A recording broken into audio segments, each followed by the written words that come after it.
자, 인과관계 착오와 관련해서 자, 88도 650 이른바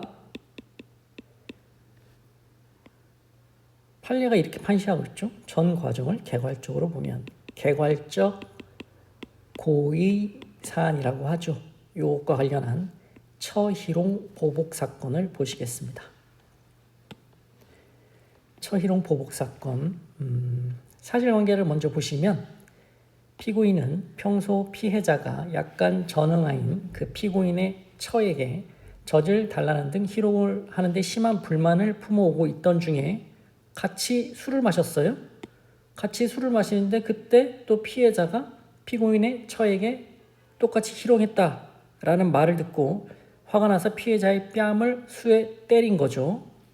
또 그곳에 찾아온 또 다른 피고인 이와 또 셋이서 또 술을 더 마시기 위해서 가던 중에 이 피해자가 술에 만취한 피해자가 손가락으로 눈을 뺄 것 같은 신용을 하면서 욕설을 하자 피고인 1은 손바닥으로 피해자의 뺨을 수에 때리고 피고인 2는 피해자의 복부를 2회 때려 피해자를 넘어뜨린 다음 순간적으로 분노가 폭발하여 이게 중요한 거죠.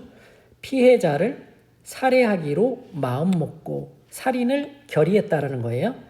살인의 고의가 인정될 수 있다라는 부분이죠.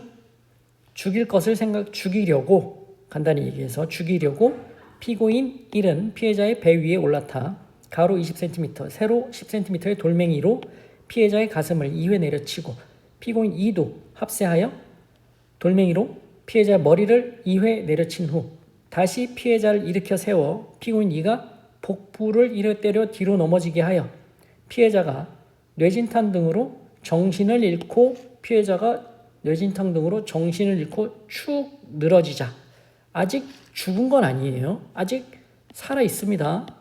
그런데 축 늘어지니까 죽은 것으로 오인한 거예요. 오인, 착오했다라는 거죠. 오인하고 어떻게 합니까? 사체 은닉하려고 그 사체를 몰래 파묻어 증거를 인멸할 목적으로 피해자를 그곳에서부터 약 150m 떨어진 개울가로 끌고 가 삽으로 웅덩이를 파고 피해자를 매장한 거예요. 그런데 죽은 거죠. 결론적으로 맞아서 죽은 게 아니고 매장해서 질식사한 겁니다. 즉 인과관계에 착오가 있는 거죠. 이 피고인들은 이렇게 큰 돌멩이들로 때려서 죽이려고 했어요. 그런데 돌멩이로 내려치니까 축 늘어진 거죠. 죽었다고 착오한 거예요. 그래서 증거 인멸하기 위해서 매장했다는 거죠. 그런데 이 매장으로 인해서 결론 질식사했다는 거죠. 즉 때려 죽이려고 했는데 매장으로 질식사했다. 인과관계에 착오가 있는데 이 사안에서는 이 인과관계의 착오는 본질적인 착오가 아니라고 봤어요. 따라서 고의가 조각되지 않는다라고 보는 거죠. 본질적인 착오가 아니다.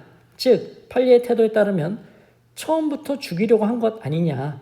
그리고 결국은 다 죽은 것 아니냐. 결국은 살해된 것 아니냐. 이런 전 과정을 개괄적으로 보면 결국은 죽이려고 했는데 죽은 거다. 따라서 살인의 고의 그대로 인정된다라고 보는 거예요. 피해자가 피고인들이 살해의 의도로 행한 구타 행위에 의하여 직접 사망한 것이 아니라 죄적을 인멸할 목적으로 행한 매장 행위에 의해 사망하게 되었다 하더라도 자, 인과관계에 죽음에 이르게 하는 그 인과 과정에 착오가 있는 경우라고 하더라도 그 착오는 본질적인 착오가 아니라서 고의를 조각하지 않아 그 얘기예요. 그런데 그 모든 과정을 개괄적으로 보면 피해자의 살해라는 처음에 예견된 사실이 결국은 실현된 것이다. 죽이려고 했는데 결국은 죽인 것 아니냐. 따라서 피고인들은 살인죄 고의 그대로 인정되고 살인죄 죄책을 면할 수 없다라는 겁니다.